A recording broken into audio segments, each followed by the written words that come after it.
Good morning, Independents. It is 94 days to Super Tuesday. It's the end of the week. It's Saturday morning. You won't be seeing this until maybe Sunday morning or later, depending on when you view it. But I thought that it would be a good idea to do a recap of 5 things that I learned while I talked to over 50 registered voters here in the district during my signature collection process this week. Because it's starting to become a little bit interesting and more clear to me how people are thinking and feeling. The first thing is that everyone was willing to support an independent candidate, regardless of their political affiliation.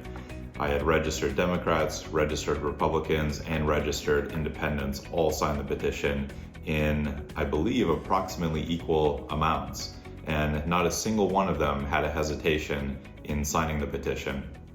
I think if I were running as a Republican, some Democrats would have refused to sign, and if I were running as a Democrat, some Republicans would have refused to sign. But because I was running as an independent and not at one of the extremes in the political spectrum, everyone was willing to support getting me on the ballot. The second thing was that they, as far as I can tell, unanimously agreed that the system was broken, that the two-party system does not work. We need something else other than just a Democrat Party and a Republican Party to hold all of the seats in Congress. And that's why when I said I was running as an independent, they were all excited. They had a different look on their face than if I would have said I was a Republican or I was a Democrat. And even if they were Republicans or Democrats, they agreed that the war between them isn't working and it's just making things worse over time. So they unanimously agreed that the two-party system is not the solution going forward in our country. The third thing I learned was that never having held public office before is actually a good thing. I'm not completely certain about this, but I got the feeling from a large percentage of the people who signed the petition that they knew I hadn't run for public office before, and they viewed that as a positive thing. In fact, one of the people had asked if I'd ever run for office or held office before, and I said no, and he immediately said, "You have my vote." Voters in the district are looking for outsiders. They don't want the same politicians that have been in there for decades, who have overstayed their welcome and have done nothing for the people.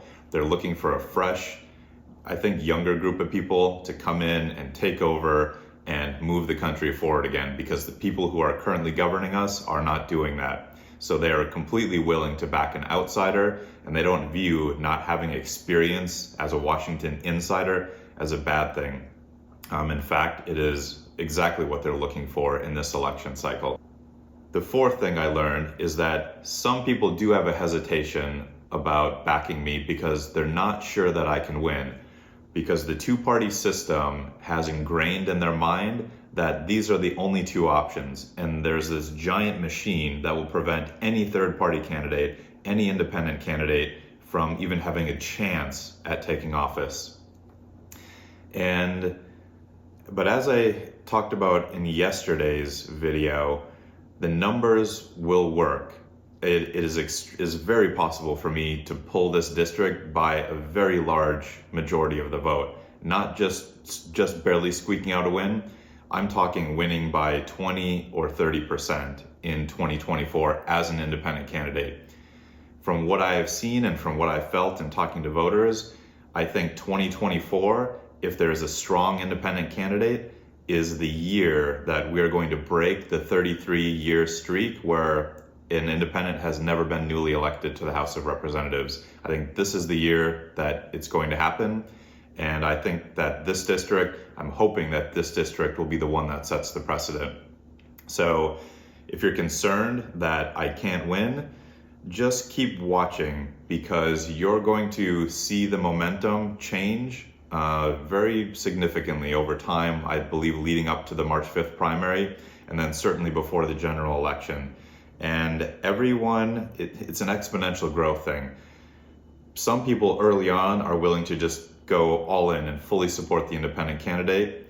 Others are going to hold on to the power of their vote because they don't want to throw it away to the party that they really don't like.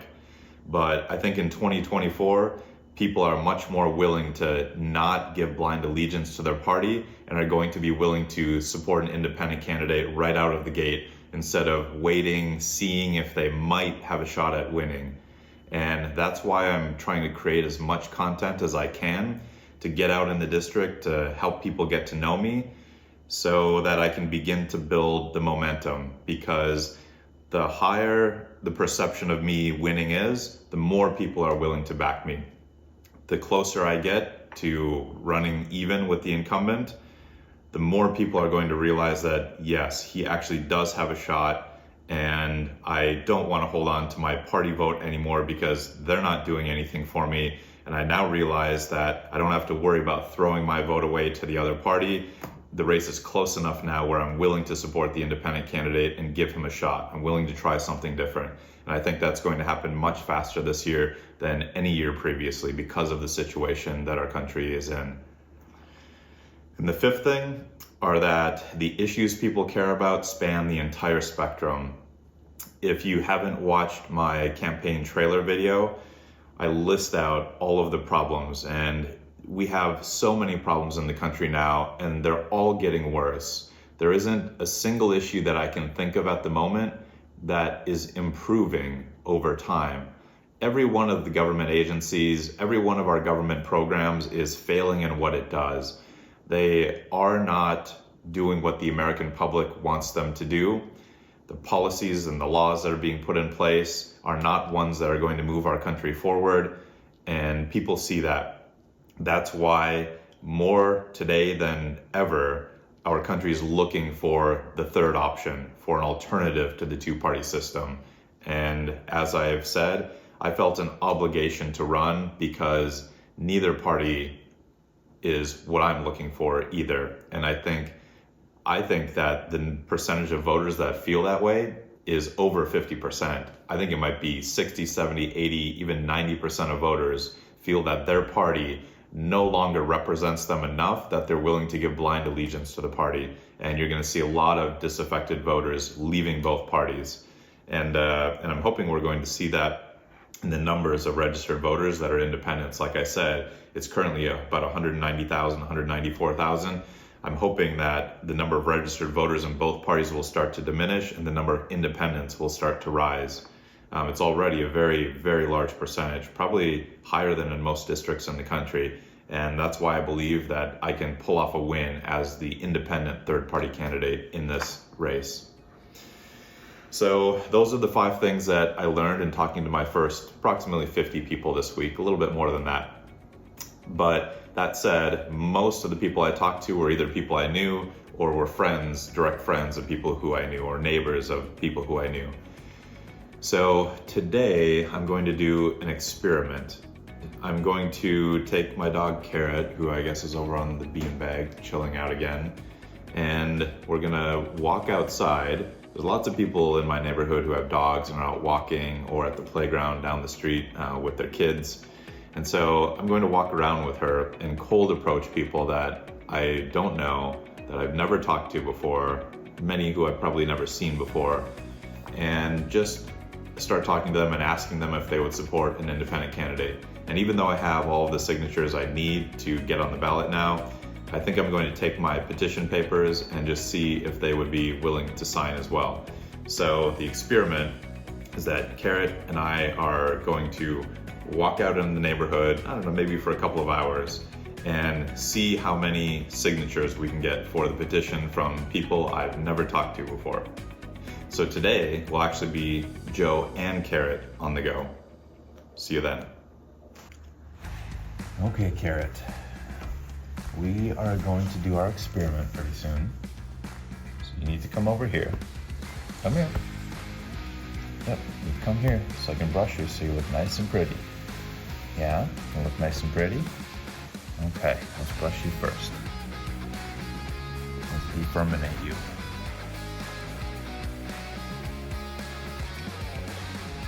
Okay, good girl. Yes, nice and pretty. Huh? Are you nice and pretty? Are you ready? Should we go outside? Do you want to go out? Should we go out? Okay.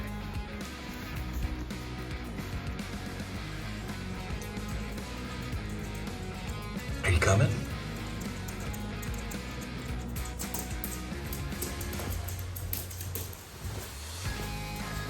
Okay, are you ready?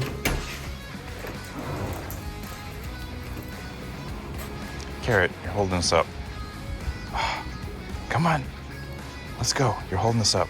It rained last night. It's a little bit wet out. Not many people outside. Not as many as usual. I may have to go to the park or to the rec center. Hi, Carrot. Okay, let's keep going. All right, Carrot. Yes, you did good. We got some signatures, but we need a place that has higher density, don't we? Yeah, we need a place that has higher density people since it's raining outside. Okay, I'm gonna go out by myself for a little bit now, okay? All right, good girl. Yes, good girl. So Carrot and I were semi-successful. We got a few signatures, but there just weren't that many people out and walking because it had rained maybe an hour or two ago. And nobody's really out yet. So I'm gonna change strategy and head to a local coffee shop and just catch people there. See you in a bit. Welcome to the evening, Joe. No, sorry, Carrot's jumping around. Just a quick recap of the afternoon, the experiment going out with Carrot. It went well. Carrot and I walked around the neighborhood for quite a while, and there weren't many people out today because it was a bit cooler and it rained this morning, so people still weren't going out. But we did come across a few people, had a few conversations, and got a few signatures. And then I decided to change course and try to go to a more populated part of town. So I dropped off Carrot and then went to a local coffee shop, maybe a mile and a half down the road.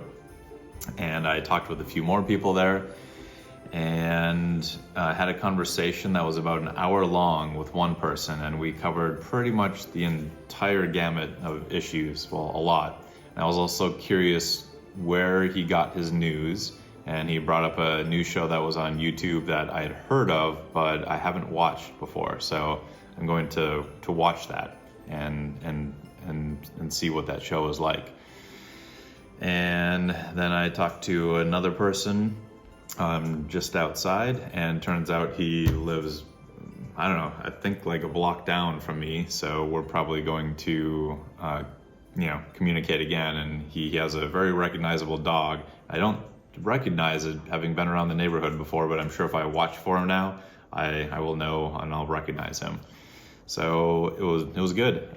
Great conversations with people spanning the entire spectrum. And again, there were people who had some very visceral reactions to Trump and to Biden. So on both sides of the political spectrum. But everybody, with the exception of one person, was open to supporting an independent candidate. And the one person who wasn't, I was outside having a conversation with a couple of people, and she was getting into her car, so we kind of surprise attacked her.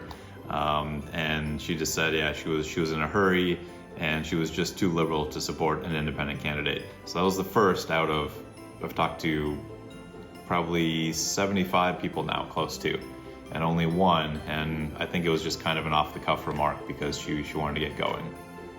So good experiences so far, getting to know the district a little bit more, and I'm sure I'll be out again tomorrow to just keep talking to people and seeing how everyone feels. Until then, have a good night.